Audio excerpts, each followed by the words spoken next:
John Wesley was born in 1703, just before the Industrial Revolution took place, during a time when England was a firmly Anglican country. He was born in the small village of Epworth in the north of England, where his father served as the rector. This here is the family home where he would have grown up and spent his childhood.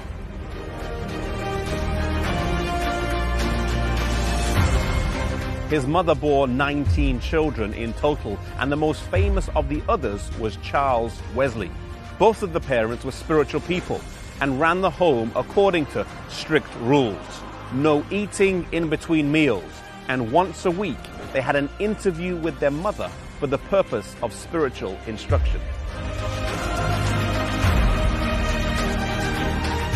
John and his brother Charles came here to study at Oxford University, where they enrolled at Christ College.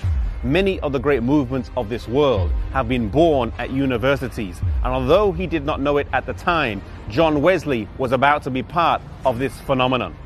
He graduated from Christ College with a bachelor's and then with a master's, before he was elected a fellow at Lincoln College, where he was given his own room and a salary. His room can still be seen today, preserved as he left it. He left for about a year or so to go back to Epworth at the request of his father before returning back here to university.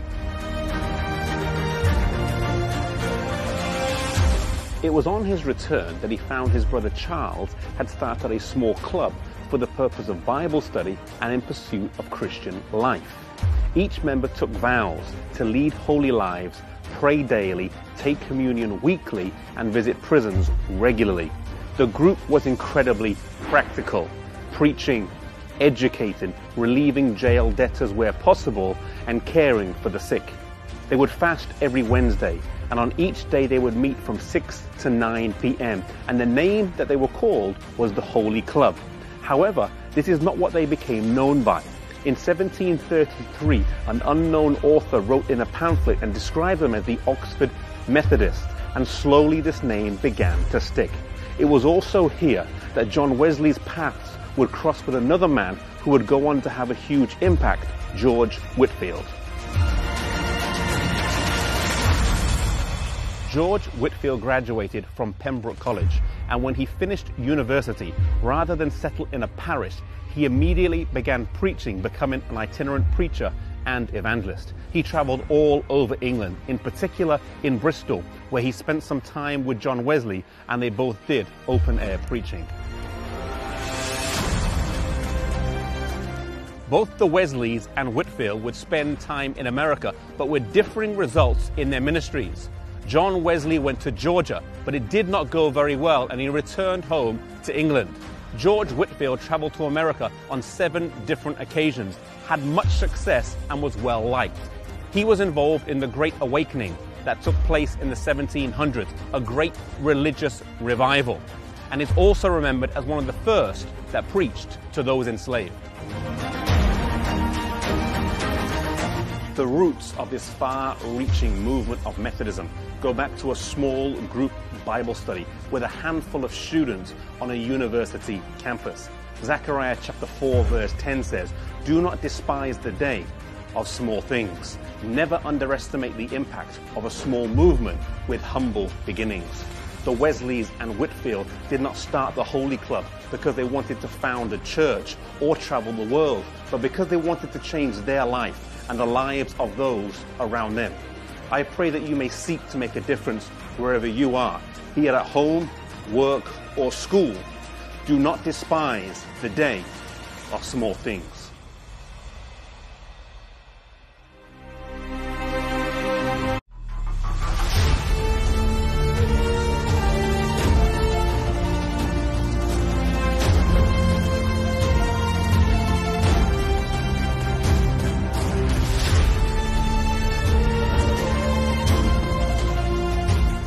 George Whitefield made a greater impact in his ministry in America than in England. And in the 18th century, apart from the monarchy, he was perhaps the best known name on the whole of the East Coast.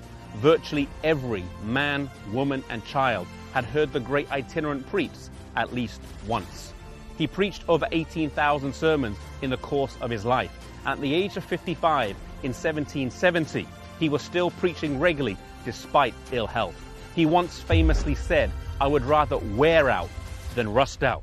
He died whilst on a trip to America in Massachusetts and is buried in the crypt of the Old South Presbyterian Church, Newburyport, Massachusetts.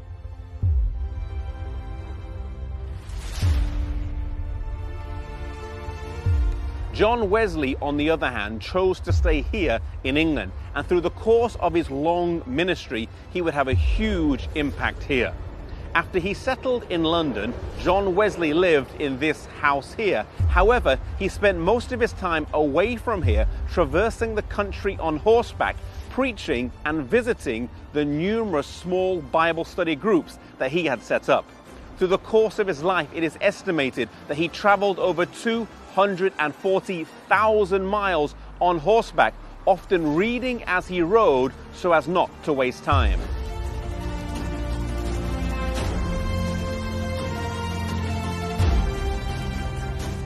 He once said, "The world is my parish." These words are engraved on his statue outside his home.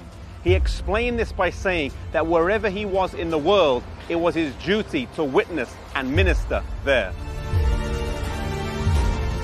Prayer was an integral part of John Wesley's life, and he wanted a special place to pray, so he had an extension built on the back of his house. You can see it today around the back, protruding out the back. You know, sometimes today, those of us who own houses, we sometimes will build a bigger kitchen, a bigger living area, or a bigger garage if we have some money. And yet Wesley took the time and money that he had to build a special place dedicated for prayer. This room is sometimes called the engine room of Methodism, and you can visit it today and pray there where John Wesley used to pray every day.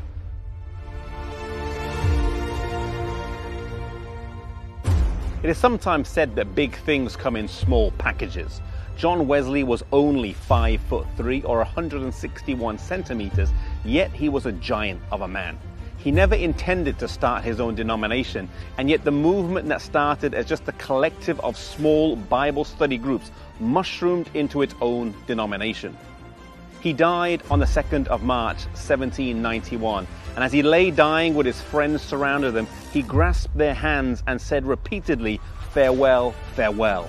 Then summoning up all his strength, he said, "The best of all is, God is with us." Then raising his arms one last time, he said, "The best of all is, God is with us."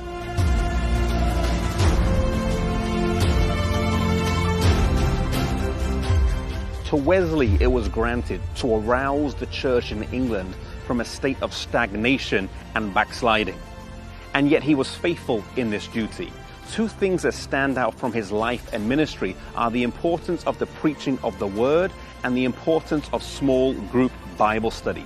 These two methods, I believe, divinely ordained, if done today, will cause the same revival in our lives and ministry that they caused back then. Wherever you are, whether it's preaching the word in your home church or in your home area, or whether it's doing small group Bible study in your family or in your home or in your workplace or amongst your friends, be faithful in doing these things, for that we can have the same revival that Wesley had several hundred years ago, and God can use those methods again today in our lives.